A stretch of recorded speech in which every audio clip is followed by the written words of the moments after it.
Good evening, everyone. Today I am going to teach you one of the important syllabus from UGC NET paper 1, that is models of communication. Models of communication आपका communication chapter से और ये आपके exam में हर बार आता है. तो चलिए पहले जानते हैं models of communication क्या है.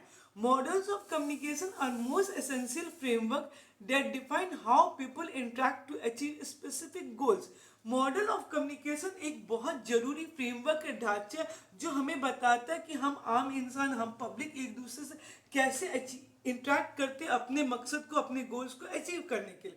तो मॉडल्स ऑफ कम्युनिकेशन को बेसिकली हमने 3 पार्ट में बांटा. लीनियर, जिसके अंतर्गत 4 मॉडल्स आते हैं, और लीनियर मॉडल को हम लोग वन वे मॉडल भी कहते हैं. दूसरा इंटरेक्टिव मॉडल, जिसमें हम लोग बेसिकली 2 मॉडल्स को पढ़ते हैं, इसको भी हम टू वे मॉडल्स कहते हैं. और तीसरा ट्रांजेक्शंस, इसके अंतर्गत भी 2 मॉडल्स आते हैं और इसको भी टू वे मॉडल्स कहते हैं. तो अब हम सबसे पहले स्टार्ट करेंगे लीनियर मॉडल.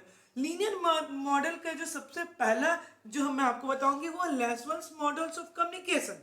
आई होप आपको मॉडल्स ऑफ कम्युनिकेशन का जो छोटा सा मैंने डिस्क्रिप्शन दिया वो समझ में आया होगा कि मॉडल्स ऑफ कम्युनिकेशन एक बहुत इंपॉर्टेंट जरूरी ढांचा है जो लोगों से एक दूसरे को इंटरेक्ट कराता है और अपने मकसद को अचीव करने में मदद करता है. इसको बेसिकली हमने 3 कैटेगरी में बांटा: लीनियर, इंटरेक्टिव और ट्रांजेक्शनल. लीनियर 1 में इसमें 4 मॉडल्स, इंटरेक्टिव 2 वे है उसमें 2 मॉडल, ट्रांजेक्शनल भी 2 वे, इसमें भी 2 मॉडल्स, और इन सब के बारे में हम एक एक करके पढ़ेंगे. तो सबसे पहला लीनियर है. लीनियर का पहला है लेसवेल्स मॉडल, जो कि मैं अब आपको नेक्स्ट क्लास में बताऊंगी. आई होप आप लोग उस क्लास का जरूर वेट करिएगा. अगर आप लोग को मेरी क्लासेस समझ में नहीं आ रही, समझ में आ रही, मेरी बातें समझ में आ रही, तो ज़्यादा से ज़्यादा लाइक करिए, शेयर करिए और कॉमेंट्स भी करिए. Thank you.